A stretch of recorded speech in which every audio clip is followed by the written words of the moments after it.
নমস্কাৰ বন্ধু বান্ধৱীসকল সকলোকে পুনৰ এবাৰ স্বাগতম জনাইছোঁ আমাৰ এডুকেশ্যন ইউটিউব চেনেল জ্ঞান পোহৰলৈ।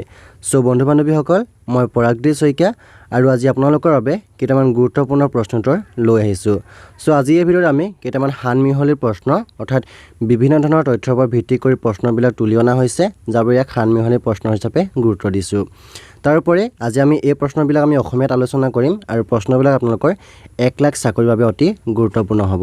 যেনেধৰণৰ আপোনালোকৰ Assam agriculture, handloom textile, sericulture, Assam police PNRD এনেধৰণৰ বিভিন্ন ধৰণৰ এক্সামৰ কাৰণে অতি গুৰুত্বপূৰ্ণ হ'ব।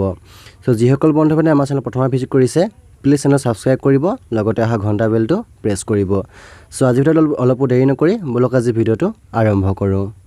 1 নম্বৰ প্ৰশ্নত আছে, আমাৰ ৰাষ্ট্ৰীয় সংগীত কোনে ৰচনা কৰিছিল? বন্ধু বান্ধৱীসকল ইয়াতে 4টা অপশ্যন দিয়া আছে, তাৰ ভিতৰত আমি ইয়াৰ শুদ্ধ উত্তৰটো বিচাৰিব লাগে। এই প্ৰশ্নটোৰ শুদ্ধ উত্তৰটো হ'ল option number C, Rabindranath Thakur.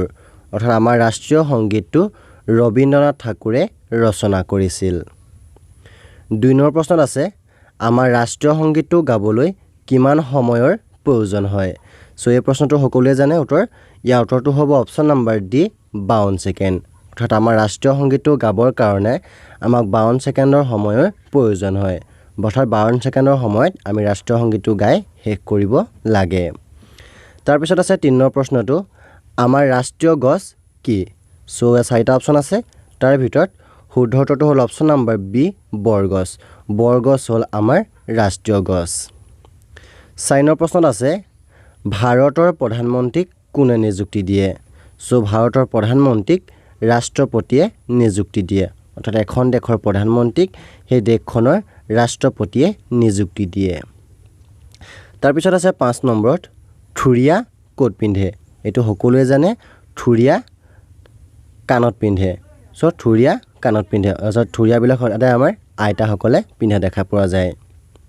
6 number প্ৰশ্নত আছে, আমাৰ চাহ গৱেষণা কেন্দ্ৰ ক'ত আছে? আমাৰ চাহ গৱেষণা কেন্দ্ৰ অৰ্থাৎ অসমৰ চাহ গৱেষণা কেন্দ্ৰ যোৰহাটত আছে। আটাইতকৈ বৃহৎ হয় চাহ গৱেষণা কেন্দ্ৰটো, যিটো আছে যোৰহাটত। 7 নম্বৰ প্ৰশ্ন আছে, বিশ্ব স্বাস্থ্য দিৱস কোন তাৰিখে পালন কৰা হয়? বিশ্ব স্বাস্থ্য দিৱস 7 এপ্ৰিল তাৰিখে পালন কৰা হয়। অপশ্যন নম্বৰ Cটো হ'ব শুদ্ধ উত্তৰ। 8 নং প্ৰশ্নত আছে, ঝুম খেতি ক'ত কৰা হয়? এইটো সকলোৱে জানে, ঝুম খেতি পাহাৰত কৰা হয়। অপশ্যন নম্বৰ Bটো হ'ব শুদ্ধ উত্তৰ, পাহাৰত। পাহাৰত ঝুম খেতি কৰা হয়। 9 নম্বৰ প্ৰশ্নত আছে, ভাৰতীয় টকাৰ নতুন চিহ্ন কোনে অংকন কৰিছিল? ভাৰতৰ টকাৰটো নতুন চিহ্ন অংকন কৰিছিল উদয় কুমাৰ। অপশ্যন নম্বৰ Bটো হ'ব শুদ্ধ উত্তৰ। উদয় কুমাৰে ভাৰতীয় টকাৰ নতুন চিহ্ন অংকন কৰিছিল আৰু সেই চিম্বলটো আছিল এনেকুৱা ধৰণৰ। এই চিম্বল সকলোৱে চিনি পায় নিশ্চয়। এই চিম্বলটো এজন ছাত্ৰ হয় উদয় কুমাৰ, তেখেতে এই নতুন চিহ্নটো অংকন কৰিছিল। 10 নং প্ৰশ্নত আছে, 785001 এই পিনক'ডটো কোনটো মুখ্য ডাকঘৰৰ? এইটো সকলোৱে জানে, ইয়াৰ উত্তৰটো হ'ব অপশ্যন নম্বৰ B, যোৰহাট। যোৰহাটৰ এটা মুখ্য ডাকঘৰৰ পিনক'ড 785001। 11 নম্বৰ প্ৰশ্নত আছে, জাপানৰ মুদ্ৰাৰ নাম কি? জাপানৰ মুদ্ৰাৰ নামটো হ'ল ইয়েন। অৰ্থাৎ জাপানত মুদ্ৰাবিলাকক কোৱা হয় ইয়েন। এইটো মনত ৰাখি থ'ব। 12 নম্বৰ প্ৰশ্নত আছে, ভাৰতৰ আন্তৰ্জাতিক টেলিফোন কোড নম্বৰ কি? ভাৰতৰ আন্তৰ্জাতিক টেলিফোন কোড নম্বৰটো হ'ল 91 অৰ্থাৎ 91। অপশ্যন নম্বৰ Bটো হ'ব শুদ্ধ উত্তৰ। 13 নং প্ৰশ্নত আছে, ভাৰতৰ প্ৰথম মহিলা ৰাষ্ট্ৰপতিগৰাকীৰ নাম কি? ভাৰতৰ প্ৰথম মহিলা ৰাষ্ট্ৰপতিগৰাকীৰ নাম হ'ল প্ৰতিভা পাটিল। অপশ্যন নম্বৰ Bটো হ'ব শুদ্ধ উত্তৰ।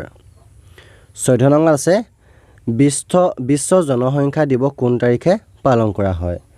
বিশ্ব জনসংখ্যা দিৱস 11 জুলাই তাৰিখে পালন কৰা হয়। অপশ্যন নম্বৰ Cটো হ'ব শুদ্ধ উত্তৰ। 15 নং প্ৰশ্নত আছে, অসমৰ কৃষি বিশ্ববিদ্যালয় ক'ত আছে? এইটো সকলোৱে জানে, অসমৰ কৃষি বিশ্ববিদ্যালয় যোৰহাটতে আছে। অপশ্যন নম্বৰ Bটো হ'ব শুদ্ধ উত্তৰ। 16 নং প্ৰশ্ন, ব্ৰিটেইনৰ মুদ্ৰাক কি বুলি কোৱা হয়?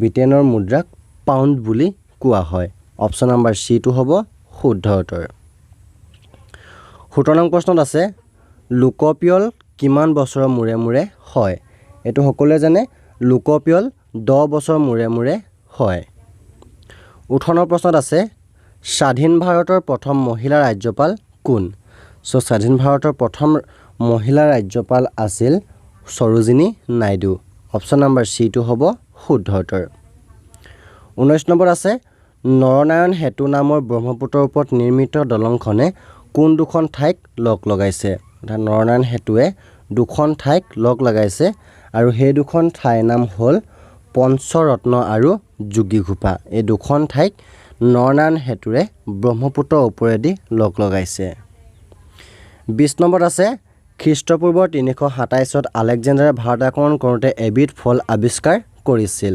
ফলবিধৰ নাম কি সো যেতিয়া আলেকজেণ্ডাৰে ভাৰত আক্ৰমণ কৰিছিল তেতিয়া এবিধ তেওঁ ফল আৱিষ্কাৰ কৰিছিল সেই ফলবিধৰ নাম আছিল কল কল আৱিষ্কাৰ কৰিছিল 21 নম্বৰ আছে 2 ডিচেম্বৰত অসমত কি দিৱস পালন কৰা হয় সো 2 ডিচেম্বৰত অসমত চুকাফা দিৱস পালন কৰা হয় অপশ্যন নম্বৰ বিটো হ'ব শুদ্ধ উত্তৰ 22 নম্বৰত আছে ভাৰতীয় ডাক ব্যৱস্থাত কেতিয়াৰ পৰা পিন কোড ব্যৱস্থাৰ আৰম্ভ হয় সো ভাৰতীয় ডাক ব্যৱস্থাত 1972 চনৰ পৰা পিন কোড ব্যৱহাৰ কৰা হয় অপশ্যন নম্বৰ চিটো হয় শুদ্ধ উত্তৰ 23 নং প্ৰশ্নত আছে ৰয়টাৰ কি সো এইটো সকলোৱে নাজানিব পাৰে ৰয়টাৰ হ'ল এটা সংবাদ সংস্থা ৰয়টাৰ হ'ল এটা সংবাদ সংস্থা অপশ্যন নম্বৰ এটো হ'ব শুদ্ধ উত্তৰ 24 নম্বৰ আছে ভাৰতৰ জাতীয় প্ৰতীক অশোক স্তম্ভৰ মূৰত কেইটা সিংহ আছে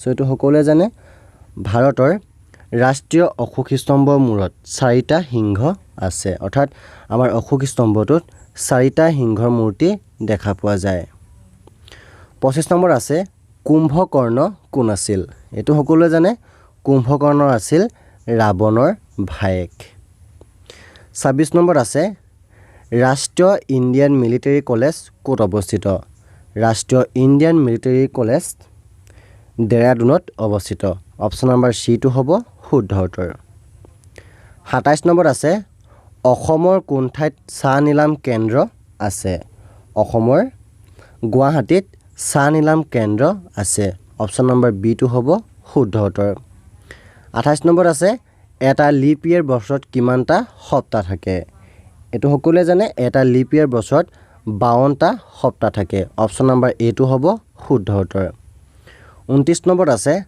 ভাৰতৰ কোন ঠাইত প্ৰথম তেল শোধনাগাৰ স্থাপন হৈছিল এইটো সকলোৱে পাইছে ভাৰতৰ ডিগবৈ নামৰ ঠাইডোখৰত প্ৰথম তেল শোধনাগাৰ স্থাপন হৈছিল সো আজি ভিডিঅ'টোৰ শেষৰ প্ৰশ্নটো আছে 30 নম্বৰত ভাৰতৰ ৰাষ্ট্ৰপতি হ'বলৈ এজন ব্যক্তিৰ কমেও বয়স কিমান বছৰ হ'ব লাগিব অৰ্থাৎ যদি এখন দেশৰ অৰ্থাৎ আমাৰ ভাৰতৰ কৈছে যদি ভাৰতৰ ৰাষ্ট্ৰপতি হ'বলৈ এজন ব্যক্তিৰ বয়স হ'ব লাগিব 35 বছৰ অৰ্থাৎ 35 বছৰ সম্পূৰ্ণ হ'লেহে আমাৰ ভাৰতৰ ৰাষ্ট্ৰপতি হ'বলৈ তেওঁ যোগ্য হ'ব সো বন্ধু বান্ধৱীসকল আজি এই ভিডিঅ চাই কেনেকুৱা পালে নিশ্চয় কমেণ্ট কৰি জনাব যদি ভাল পালে এটা লাইক কৰিব আৰু আপোনালোকৰ বন্ধু বান্ধৱীলৈ ভিডিঅ যিমান পাৰে শ্বেয়াৰ কৰক যাতে সকলোৱে আজি ভিডিঅ'টো পায় সো যিসকল বন্ধু বান্ধৱীয়ে আমাৰ চেনেল প্ৰথমবাৰ ভিজিট কৰিছে প্লিজ চেনেল ছাবস্ক্ৰাইব কৰি কাষতে অহা ঘণ্টা বেলটো বজাই ৰাখিব আৰু কিছুমান বন্ধু বান্ধৱীয়ে আমাৰ চেনেলৰ ভিডিঅ'বিলাক চাই কিন্তু ছাবস্ক্ৰাইব নকৰে সো প্লিজ তেওঁলোকৰ অনুৰোধ জনালোঁ কাৰণ এটা ছাবস্ক্ৰাইবে তেওঁলোকৰ কোনো ধৰণৰ লোকচান নহয় প্লিজ চেনেলটো আমাৰ ছাবস্ক্ৰাইব কৰক আৰু আমাক আগবাঢ়ি যাবলৈ অতি উৎসাহিত কৰক সো আজি ভিডিঅ'টো ইমানেই ধন্যবাদ জয় অসম